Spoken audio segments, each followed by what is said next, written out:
Sea turtle leather was banned in 1977, although this may be changing now that green sea turtles are no longer endangered. Cowboy boot collectors all over the world keep a lookout for these rare vintage boots. After they were banned, brands knew that there would be a demand for the unique sea turtle leather pattern and started printing or embossing it onto cowhide. So today I have real pre-banned sea turtle leather boots and the fake or print embossed sea turtle leather boots. We're gonna go over the differences so you can spot it yourself. Let's get into it. I'm just here to connect ya, and then I'll be on my way. Hey everybody, my name is Jeremiah Craig. Welcome back to the channel. Thank you so much for tuning in today. I recently picked up a pair of Jama boots. I'm not sure how it's pronounced. Jama. I hadn't heard of the brand before, but I do a lot of shopping on shopgoodwill.com, searching for slightly used cowboy boots or boots that I can use for examples in these videos. And I noticed that this was a sea turtle print boot. Nobody had put in a bid on it, so I put in a bid of $8 and won them. So today we're going to cover the differences between the print leather and the real thing when it comes to sea turtle. So I pretty much just gave it away right there. This chocolate sea turtle boot is the real deal. This black sea turtle print or embossed sea turtle is the fake one. So if you guys are interested in learning more about used cowboy boots and shopping on shopgoodwill.com, I've been putting up a lot of videos in the Boots and Ballads bunkhouse, which is a special area of my website where you get an extra video every week and lots of other perks. So if you're interested in supporting what I do here online, head on over to jeremiahcraig.com/membership and sign up for your preferred tier. Thank you so much for your support. Now, whether you're interested in searching for real pre-banned sea turtle leather or you just like the pattern and you'd like to find print boots for your own ethical reasons, let's go through some of the qualities of each of them so you know exactly what you're looking at when you see either the real thing or the print embossed version of sea turtle boots. Most of the pre-banned sea turtle boots that you're going to be shopping for are going to be almost 50 years old since it was banned in 1977. So since they are going to be already used, let's focus on how the leather breaks in so you can spot the differences right away. On real sea turtle boots, you can see that the creases across the widest part of the foot here, where the foot moves the most, kind of follow the lines of the tiles. So these little spots on the sea turtle leather can be referred to as tiles, the same way that they can be referred to as tiles on alligator leather, lizard leather, and so on. So we're going to call these tiles, and as you can see, the creases go in between the tiles for the most part. So that's pretty much an indicator that it is the real deal. If we look at the print or embossed version, the creases go straight through the tiles, almost as if it's not really looking for a path other than the easiest path that it has because it's just cowhide. The creases go straight through the tiles on the print version, and that's not really the case a lot of times when you're looking at real sea turtle leather and you can see the side by side. It becomes very obvious very quickly, doesn't it? But let's say there are no creases because it's a brand new print sea turtle boot, or the pre-banned sea turtle boot has a shoe tree in it which removes all creases for the most part. How can we tell the difference if there are no creases in the boot? Well, if we look closely at the space in between the tiles where those creases would be, we can see tiny little fibers connecting the spaces that are smoother. So you can see how it's like very slight hairline fibers connecting the smoothest tile parts of the sea turtle leather.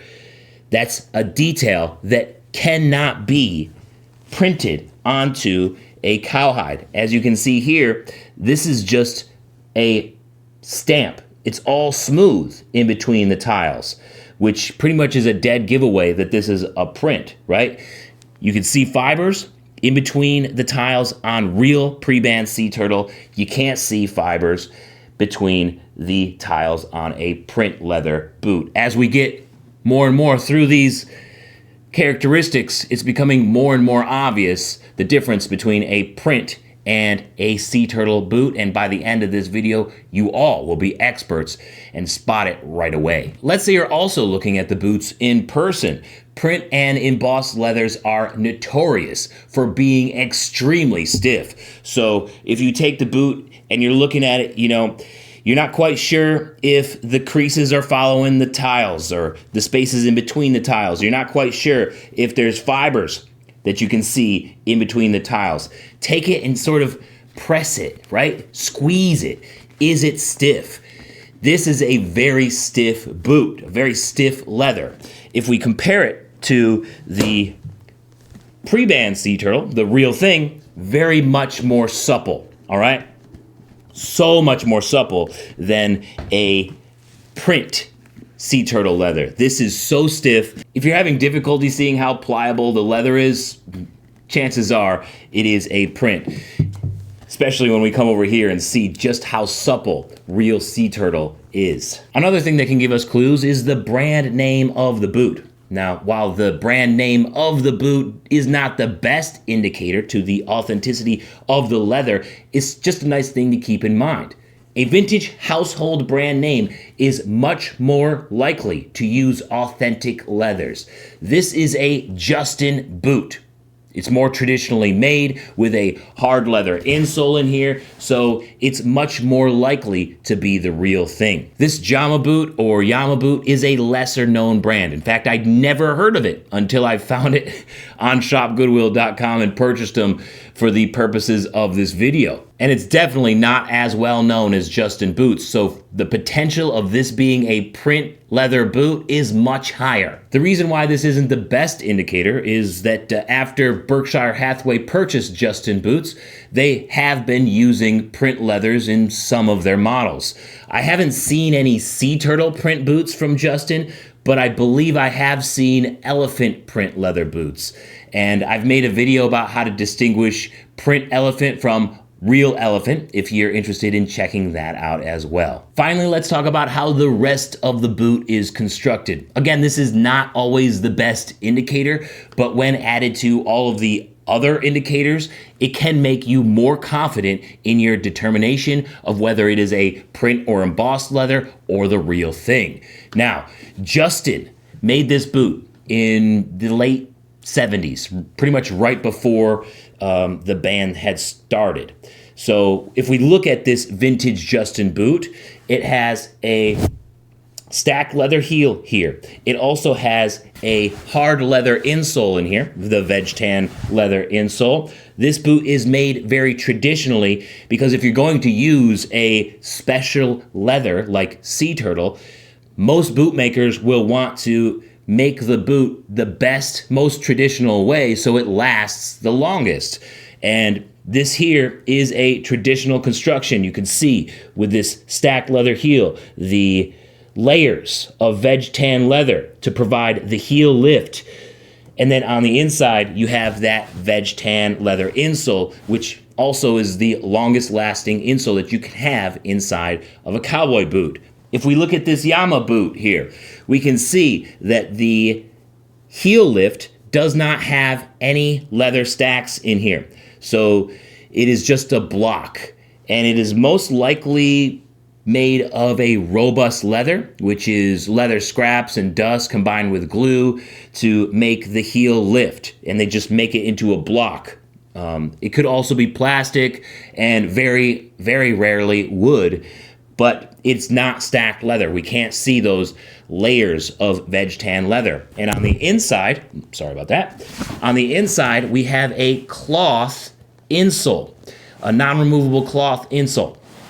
And cloth insoles shred apart like crazy very quickly and wouldn't be something that you'd want to put inside of a pre-band Sea Turtle boot because you want a boot like this to last as long as possible. A cloth insole that you can't remove or repair is not the best bet or the best option for using high quality premium leathers. So by those two characteristics right there, we can also determine, based off of our other indicators, that this is a print leather. If you're looking for a print leather because of ethical reasons, then that's great. If not, then you might want to keep searching until you find the real thing. Quickly, I want to talk about price and how that's not really a good indicator because sellers might not know what they have, which could be good or bad. This could result in a low price for the real thing, a real pre-band sea turtle leather, if somebody doesn't know what they have. But it also could result in a very high price on a print leather boot if somebody looks at it and thinks that it's sea turtle, but it's really not. So I would say that don't go off of price, go off of the other indicators that we've mentioned previously in this video. What else determines qualities of real pre-band sea turtle leather cowboy boots from the print, embossed, or fake sea turtle leather cowboy boots? Let me know in the comments. Thanks so much for watching, and happy hunting out there for cowboy boots. Peace. I'll see you in the next one. Searching for pre-bands all across the land. Check the look and feel before the real deal. Thank you so much for watching today. Why don't you check out that elephant print versus the real thing video up here, or I got a music video down here I think you might enjoy. Don't forget to subscribe up here, and I will see you next time. Peace. Have a good one.